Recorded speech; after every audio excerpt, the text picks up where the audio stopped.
Modi game ఆడుతున్నాడా అని అనిపిస్తుంది. నాకే కాదు, చాలామంది అనలిస్టులు, చాలామంది మేధావులు చెప్పేది ఏంటంటే, ఎందుకు ఇలా మోడీ చేస్తున్నాడు ఒకటి.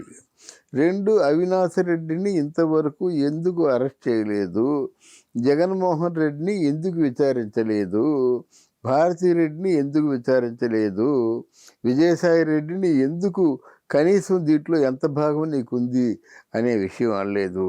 మీరు మీటింగులకు వచ్చినప్పుడు, భారీ జనాలు అందరూ వచ్చినప్పుడు, ఇది ఏదో మీరు చేయబోయేది, మీరు చేస్తున్నది అంటున్నారు. కానీ ఆంధ్రదేశం ఇలాగా అవినీతి పరమైపోయి అట్టుడుగుపోతున్న సమయంలో ఒక్క మాటైనా మీరు అన్నారా? నిర్మలా సీతారామన్ అంది మాట, ఇన్ని కోట్లు మీకు ఇచ్చాము, ఏం చేశారు మాకు అంటే కేంద్ర ప్రభుత్వానికి సమాధానం చెప్పలేదు. అసలు సమాధానం చెప్పవలసిన అవసరం లేదా? మీరు ఎంత ఫండ్స్ ఇచ్చారు, ఆ ఫండ్స్కి ఎంత రిటర్న్స్ చూపించారు, గవర్నమెంట్ తాలూకు ట్యాక్స్లు కానీ అంటే ఫండ్స్ కానీ బ్యాలెన్స్ ఉన్నవి ఏ విధంగా వాళ్ళు ఏ శాఖకు, ఏ నవరత్నాలకు, ఏ పరిశ్రమలకు తరలించారు, ఇట్లాంటి విషయాలు మీరు మాట్లాడితే బాగుండేది. అదేది మాట్లాడకుండా కేవలం అవినీతి జరుగుతుంది, అవినీతి ఎక్కడ చూసినా అవినీతి అని చెప్తే చప్పట్లు కొడతారంటున్నారా? మీరేమైనా పార్టీ కార్యకర్త? అయ్యో, దేశాన్ని పరిపాలించేటువంటి ప్రధానమంత్రి, ఆ ప్రధానమంత్రి కళ్ళకు ఏదైనా అన్యాయం కనిపించినట్టయితే మీ పార్టీ పరంగా పార్టీకి దెబ్బ రాకుండా మీరు అంత జాగ్రత్త పడవలసిన అవసరం ఏముందో నాకు తెలీదు. అలాగే నిన్న ఆదిలాబాద్ సభలో వచ్చినప్పుడు ఆయన ఏమిటి ఇదంతా రాజకీయ డ్రామా, మీరు ఎలాగా కాంగ్రెస్ పార్టీని ఓడిస్తారు, మీ దృష్టిలో కాంగ్రెస్ పార్టీ అంటే పనికిరాని పార్టీ, అలాంటి పార్టీ నాయకుడు వచ్చేసి పెద్దన్న పాత్ర మీరు వహించాలి, మన తెలంగాణకి నిధులు ఇవ్వాలి అని చెప్పినప్పుడు చిన్నన్న అని ఆయన ఏదో ఎంతో ఆత్మీయంగా ఆలింగనం చేసుకోవడం మాత్రం అది సరికాదు. ఎందుకంటే ఓకే రెడ్డి గారు, థ్యాంక్ యూ వెరీ మచ్ అంటే డిప్లొమాటిక్గా డిగ్నిఫైడ్గా ఉండేది.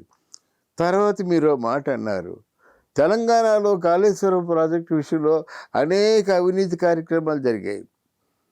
అలాగే కేసీఆర్ ప్రభుత్వం చాలా వరకు అవినీతిలో మునిగిపోయింది. దాదాపు 3 లక్షల కోట్ల రూపాయలకి అవినీతి జరిగిందని ఆ తాలూకు పెద్దలు చెప్తూనే ఉన్నారు. ఎవరు? బీజేపీ.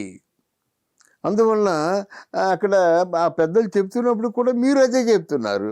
అదేంటిది, మీ చేతిలో ఏ పవర్స్ లేవా? మీరేమి చేయలేరా? తప్పు చేసే వాళ్ళని శిక్షించలేరా? అక్కడ జగన్మోహన్ రెడ్డిని ఏమి అనలేకపోతున్నారు, ఇక్కడ కేసీఆర్ని ఏమనలేకపోతున్నారు, అక్కడ కవిత గారిని కూడా ఏమనలేకపోతున్నారు. ఇదంతా ఏమనుకోవాలి? మీరే ఆలోచించి చెప్పండి, ప్రజలు ఆలోచించండి ఒకసారి. తప్పు జరిగిందంటే వెంటనే శిక్ష వేస్తే మరొకడు ఆ తప్పు చేయడు. అరే బాబు, పెద్ద దృష్టిలో పడుతుంది, మనం జాగ్రత్తగా వ్యవహరించాలి అని అనుకుంటారు. అదేదీ లేకుండా మీరు వచ్చేసి కేవలం పార్టీ పరంగా మాట్లాడుకుంటే, పార్టీ బేరసారాలు కాదు ఇక్కడ కావాల్సింది, నిజాయితీ కావాలండి. నిజాయితీగా తప్పు చేసిన వాళ్ళని శిక్షించలేరా? ఒక చిన్న మర్డర్ కేసు సంవత్సరాల తరబడి నడిపిస్తున్నారంటే మరి ఈ మంత్రాంగాన్ని, మీ మంత్రాంగాన్ని, కేంద్ర ప్రభుత్వం తాలూకు మంత్రాంగాన్ని, మీ తాలూకు సిబ్బందిని, మీ చేతి కింద పనిచేసే సిబిసిఐడి కానీ, అవినీతి నిరోధక శాఖ కానీ ఏం చేస్తుందండి 5 సంవత్సరాలు తేల్చడానికి? ఓ మర్డర్ కేసుని తేల్చలేరా? ఒక కోడికెత్తి కేసునేమో తేల్చలేరా? ఓ కవిత లిక్కర్ స్కామ్ని తేల్చలేరా?